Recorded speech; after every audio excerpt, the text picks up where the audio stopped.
Hey friends, ZenKahuna here, and another beautiful day in the USA, and we are out to play.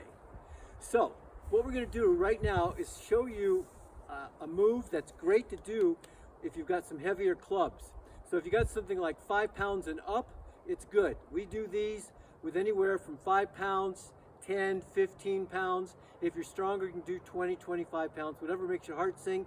Make sure that your joints and sinews are ready for the movement before you do it. All right, so in other words, always start light. So here's what it looks like.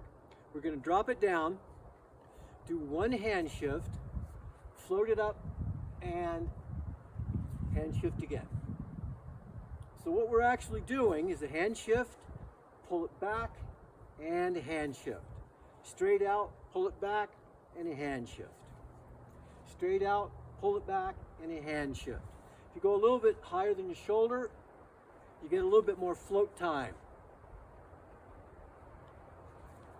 This is a great one for the elbows, wrist, shoulders, the whole chest shoulder girdle actually.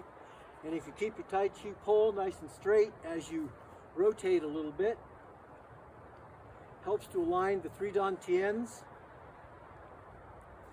If you don't know what that means, that's okay. That's for my students who are Qigong students.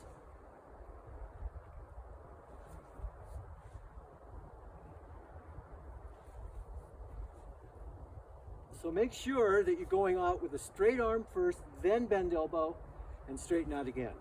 Straight, bend, straight. Straight, bend, straight.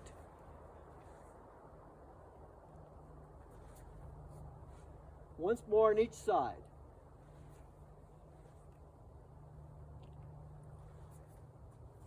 Now, of course, you can do more repetitions than we're doing. Remember, in our videos, we're generally showing you the basic pattern, then you do it in a way that suits you because ultimately, you're the guru.